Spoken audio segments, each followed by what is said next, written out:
Hi guys, my name's Arcelia. This is my final video for HDFS 438. I am a 21-year-old straight female. I'm a first-generation Mexican student born in Mexico but raised in the United States. So to start off my video, I want to talk about the topic of white space versus non-white space. When we discussed the topic in class, a lot of us brought up different places we consider to be more white than other places. One of the places brought up was Costco. From my own personal experience, I find Costco to be a pretty open space where I personally feel comfortable being, and I know my family who is Mexican also feels comfortable being. But just thinking about these white spaces actually brought me to think about one of my previous jobs. At this job, it was a place where you saw majority of the employees were actually white or fit the typical appearance of blonde hair, blue eyes. I, for one, was born in a region of Mexico where the population is pretty light skinned with light hair color, and my eyes are also green. So, working in the store, I didn't look too different from the others. But one thing I always find to separate me from them was when I was able to connect with the Latino customers. Um, these customers would come up to me thinking I didn't speak Spanish, so I would just see them having a difficult time carrying out simple transactions. So, once I did speak to them in Spanish and they knew that I'd be able to help them, I just saw a very relieved look on their face. And, I for one speak fluent English, but just seeing these customers and how difficult it can be for them, being in a white space where, majority of people aren't going to speak Spanish, and it'll be very difficult to find someone to translate. Seeing how they had such a relieved look on their face kind of shows how much more difficult it is to be of a different country and not have someone around who can help you. So, when I was working in this store, my cousin started working there maybe 3 months after I started working there, and we would always joke around about um, being the only Mexicans in the store, the only Latino people in the store, and we'd always make jokes about being just a number for the company to show diversity.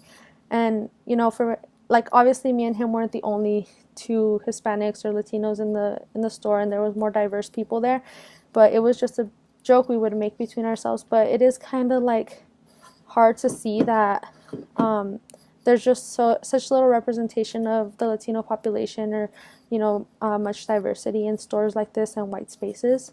So it's although it was a joke for us, it is kind of a reality.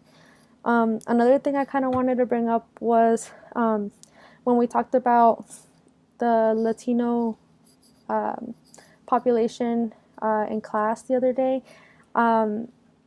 Xavier, I think, brought up how his cheer team went to Bernice Matthews, and there was so many more Latino parents participating in the events and everything like that. And I wanted to bring up something in class that I thought about when I was in elementary school. I actually went to Bernice Matthews, and I remember that back then, whenever I had student teacher conferences or anything like that, it was really difficult for them to find a translator for my mom. So imagine me, a 7-year-old, translating at these parent teacher conferences for my mom. Like, it was really difficult because I felt a lot of pressure having to say all the right things. And at the same time, I'm like, it's hard for my mom to be able to process all these things and be able to help me in the way that she would like to, because there's not that much representation in schools.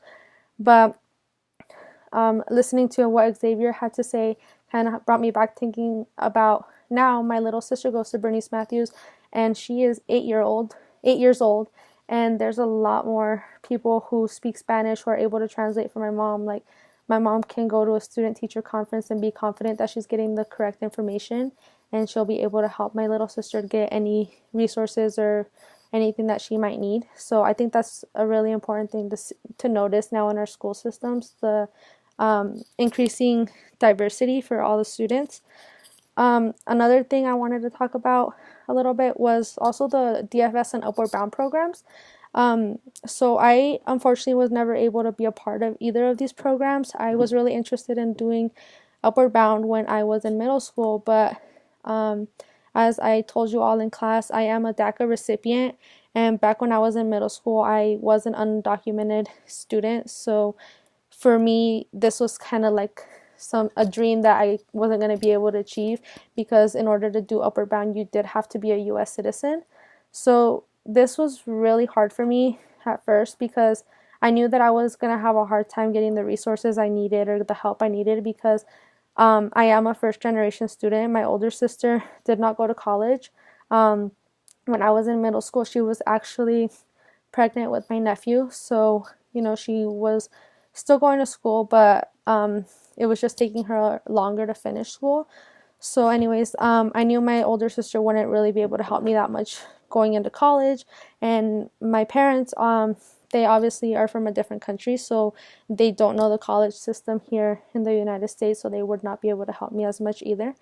So yeah, just, seeing a lot of my peers go into these programs, Upward Bound and DFS, like, it made me very jealous because I knew I wouldn't really have these opportunities myself going into college, but I think they are really amazing programs for helping students, on their journey to college, especially first gens. So yeah, and then yeah, that's kind of it. That's all I have to say, but thank you.